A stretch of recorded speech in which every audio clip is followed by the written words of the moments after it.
오늘 아침 여느 때처럼 제가 교회로 오는 길이었습니다. 사는 아파트에서 우리 교회로 걸어오는 중에 겪었던 일입니다. 대단한 일은 아니지만 제 나름대로는 이 일을 겪고 몇 가지 마음속으로 던져보았던 질문들이 있기에 제가 겪었던 일을 잠시 나누고자 합니다. 같은 아파트 주민처럼 보이는 한 할머니께서 저보다 한 두 걸음 앞서서 아파트에서부터 교회 쪽으로 걸어가셨습니다. 물론 제가 뒤따르게 되었죠. 그런데 요 근래 들어서 그분처럼 천천히 걸으시는 분도 제가 본 적이 없어요. 너무나도 천천히 걸으시는 거예요. 그렇다고 저도 급한 일이 있는 것이 아니었기 때문에 그냥 그 할머니의 보조에 맞추어서 천천히 저도 뒤따라 걸었습니다. 어느새 교회 앞 횡단보도에 이르게 되었습니다. 그게 신호등이 있는 것 여러분들도 다 아실 것입니다. 빨간불이 들어와 있었습니다.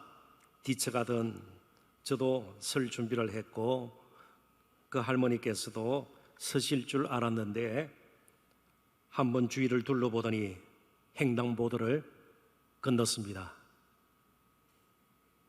그런데 웬만한 할머니 가운데 그렇게 빠른 걸음으로 거의 뛰다시피 하는 할머니는 보지를 못했습니다. 두 번 놀란 것이죠. 한 번은 너무 천천히 걸으셨던 것이고요, 또 한 번 놀란 것은 너무 빠르게 빨간불임에도 불구하고 횡단보도를 건너신 것입니다. 느린 걸음에 한 번, 그리고 그토록 빠른 걸음에 한 번, 제가 두 번 놀란 셈입니다. 제가 개인적으로 알지도 못하는 그 할머니에 대해서 비하하려는 의도는 제게 전혀 없습니다. 다만 그런 경험을 통해서 저에게 떠오르는 질문들이 있었습니다. 무엇이 그 할머니에게 빠르게 걷는 동기가 되었을까? 그렇게 느릿느릿 걸으시다가 왜 저처럼 빨리 힘을 내어서 손찰같이 횡단보도를 건너셨을까? 도대체 힘이 어디에서 났을까? 그 힘은 도대체 어디서 오고, 그리고 만약 우리에게 힘이 있다면 우리는 힘을 도대체 어디에 쏟고 사는가? 혹시 정신없이 그냥 하루하루를 무조건 뛰다시피 우리는 살고 있지 않은가? 그런 질문들을 하게 되었습니다. 오늘 그리스도인들이, 특별히 그리스도인 지도자들이 균형을 잃은 모습으로 사람들에게 나타날 때가 있습니다. 굉장히 열심히 있고 열정이 있어 보이는데 균형을 잃어버린 채 뭔가 한쪽으로 지나치게 치우치진 모습을 보일 때가 있다는 것이죠. 또 뭔가 대단한 일을 하는 것 같은데 한편으로는 꾸준하지 못하고 병덕스러운 모습을 띌 때도 있는 것이죠.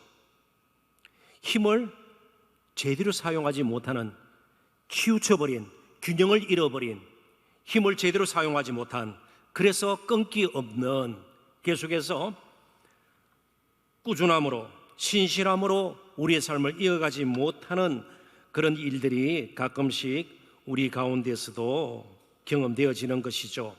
그래서 오늘 본문은 우리에게 균형 잡힌 그리고 신실한 그리스도인의 삶, 그리스도인다움, 성도다움의 본질이 무엇인가, 그것을 우리에게 잘 가르쳐주고 있습니다. 그런 생각으로 본문 6절을 다시 한번 읽어보도록 하겠습니다. 필요하다면 같이 한번 읽어보시죠.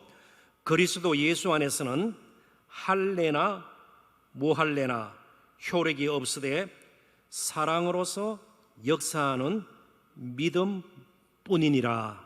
조금 설명이 필요한 부분이 있습니다. 할례나 무할례나, 할례는 여기 종교적인 것들을 대표하는 것으로 사용이 되었습니다. 그러니까 어떤 사람의 종교적인 열정, 열심 혹은 또 만든 규례나 규칙을 따라서 행함으로 인해서 어려워질 수 있다고 믿는 영성, 지극히 종교적인 것을 의미합니다.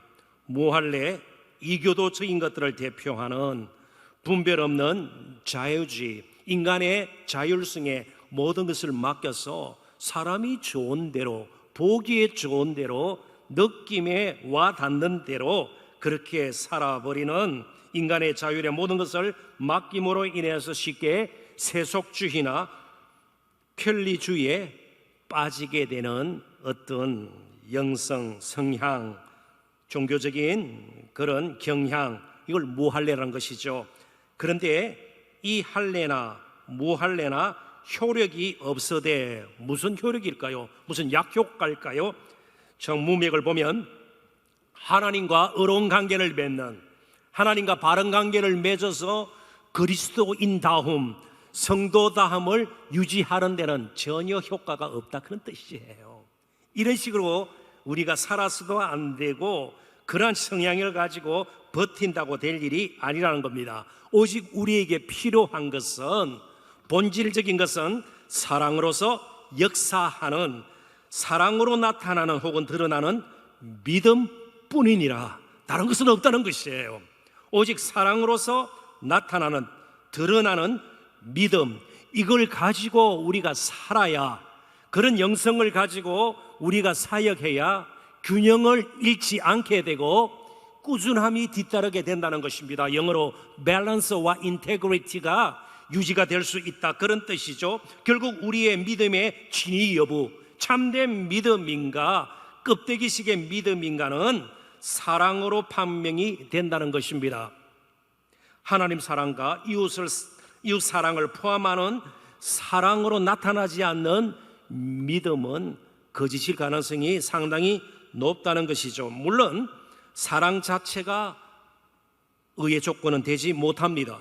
부모의 혈육으로서의 사랑, 그것 자체가 하나님 앞에 의로 인정받고 그렇지는 않다는 것이죠. 사랑 자체가 의의 조건일 수 없죠. 혹은 어떤 군인이, 지극히 나라를 사랑하는 군인이 자기의 몸을 희생시키면서까지 국방의 의무를 다하고 전쟁이 일어났을 때 자신을 드리게 되는 것, 정말 나라를 사랑하는 마음으로 그런 것이죠. 그런 것조차도 의의 조건은 되지 못합니다. 그렇다고 사랑은 믿음에 뭔가 덧붙이는 그런 것도 아니라는 겁니다. 믿음이 그냥 본질상 사랑으로 드러나게 되어 있다, 그런 뜻입니다. 믿음은 사랑으로 표현되는 것이라는 것이죠. 믿음은 그래서 헛된 영광을 구하지 않습니다. 어떻게든 사랑 쪽으로 믿음은 항상 가게 되어 있습니다. 율법의 의는요, 자신의 열심과 열정과 어떤 규례와 규칙을 지킴으로 어려워질 수 있다고 생각하는 그런 종교주의적인 짙은 성향을 가지고 살게 되면 늘 자기를 드러내고 높이는 데 관심을 두게 되는 것입니다.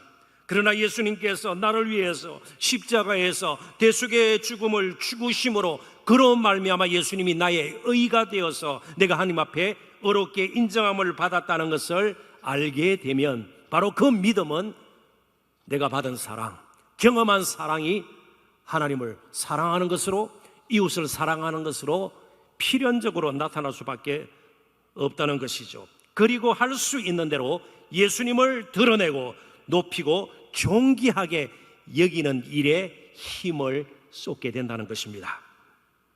율법의 의인은 늘 자기를 주장하는데 모든 힘을 쏟아 붓습니다. 그러다 보면 균형을 잃게 되는 것이죠. 꾸준함을 또한 상실하게 되는 것입니다. 그러나 믿음의 의인은, 사랑으로서 역사하는 그 믿음은 할 수 있는 대로 자기를 부인합니다. 그리고 자신이 져야 할 십자가를 찾고 그 찾은 십자가 지는 데에 힘을 쏟게 만드는 것이죠. 그렇기 때문에 아무 것에도 얽매일 필요가 없는 것입니다. 눈치를 본다든지 단순히 이 세상의 풍조에 쉽게 휩쓸릴 이유가 없게 되는 것입니다. 두렵지가 않습니다. 이미 갈라디아서 5장 1절에서 사도 바울은 아주 선언적인 말씀으로 갈라디아 교회 교인들에게 권고하고 있습니다. 그리스도께서 우리를 자유롭게 하려고 자유를 주셨으니 그러므로 굳건하게 서서 다시는 종의 멍에를 매지 말라. 이전에도 한번 살펴본 적이 있는 말씀입니다. 굳건하게 서라, 명령형으로 되어 있습니다. 두 개의 명령형이 뒤따르고 있죠. 그러므로 굳건하게 서라, 다시는 종의 멍에를 매지 말라. 그렇게 두려워하거나 눈치를 보거나 지나치게 사람들의 평가나 판단에 자신의 인생을 맡길 필요가 없다는 것입니다. 오직 사랑으로서 역사하는 그 믿음으로 우리는 능히 살 수 있다는 것이죠. 사랑이 참 내게 메마르고 모든 것이 마땅치가 않고 못마땅하고요, 불편하고요, 유쾌하지 않고요, 짜증이 날 때에 다른 길을 찾을 것이 아니라 예수 그리스도께로 나가야 합니다. 우리를 자유롭게 하시는, 사랑으로서 역사하는 믿음의 의가 되시는 그런 믿음을 우리에게 가질 수 있도록 충분한 대상이 되어주시는 그분에게 나가야 합니다. 복음에 대한 감사와 감격을 회복하는 것이 우리에게는 그래서 늘 필요한 것입니다. 따라서 갈라디아 교회에 혹시라도 할례를 받았던 신자들이 있다면 그들은 그들의 몸에 남아있는 부싯돌로 만든 칼로 낸 자국을 자랑할 것이 결코 아닙니다. 예수님의 몸에 남아 있었던 못자국과 창자국만을 자랑해야 합니다. 달리 표현하면 십자가만을 자랑해야 합니다. 그게 갈라디아서 6장 14절에서 나중에 사도 바울이 강조하는 내용이죠. 세상과는 못 박은 상태, 끝난 상태다, 죽은 상태다. 더 이상 세상에 따라 우리가 사는 것이 아니라 이제 우리의 자랑은 십자가뿐이다. 그 말을 또 되새기게 하고 있지 않습니까? 마찬가지로 이방인 신자들이 육신의 할례가 이제 필요 없다, 종교적인 것은 다 우리를 얽매인 것이다, 그렇게 함으로 말씀도 제쳐두고 그리고 하나님 앞에 무릎 꿇는 기도도 별것 아닌 것으로 생각을 하고 성도들과의 교제도 너무나도 격이 낮은 것으로 스스로 판단해서 이제 은혜를 빙자해서 아무렇게도 살아도 괜찮다, 이것 또한 사랑으로서 역사하는 믿음과는 어울리지 않는 것을 13절이 우리에게 가르쳐 줍니다. 같이 한번 읽어볼까요? 갈라디아서 5장 13절입니다. 형제들아, 너희가 자유를 위하여 부르심을 입었으나 그러나 그 자유로 육체의 기회를 삼지 말고 오직 사랑으로 서로 종노릇하라. 아멘. 그러니까 예수 그리스도 안에서 그 십자가로 말미암아 스스로 자유를 포기하고 생명까지 포기하고 우리에게 진정한 자유를 주신 예수님께서는 그 자유로 육체의 정욕 삼을 기회로 삼지 말라는 것이에요. 마음껏 살아서도 안 된다는 것이에요. 오히려 사랑으로 종노릇하는 그 자유라는 겁니다. 오히려 그 자유는 죄와 율법과 사람의 판단, 두려움으로부터의 자유지 마음껏 죄를 지어도 함부로 살아도 될 자유는 아니라는 겁니다. 이제 우리의 사는 방식은 너무나도 분명해졌습니다. 사랑으로서 역사하는 믿음입니다.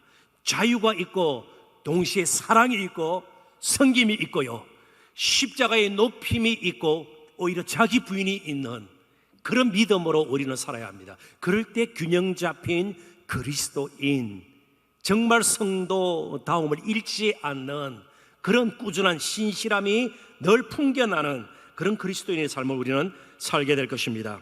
폴 트립 목사님의 말을 인용을 하면서 이제 말씀을 맺을까 합니다.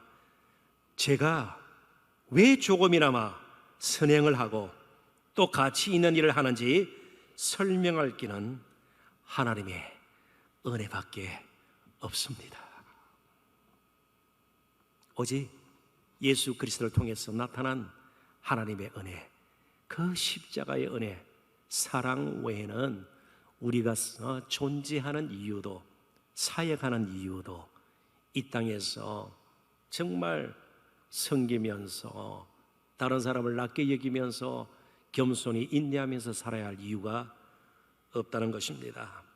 참 어려운 때를 다시 또 보내게 됩니다. 모든 것이 불안한 하루하루를 사람들이 보내고 있습니다. 그렇지만 지금도 하나님 보좌 우편에서 우리를 위해서 친히 기도하시는 예수님을 생각하십시다. 그리고 더 나아가서 꼭 잊지 말아야 할 것이, 연약하고 늘 은혜가 필요한 우리들을 위해서 예수님은 자신의 이름을 우리에게 주셨습니다.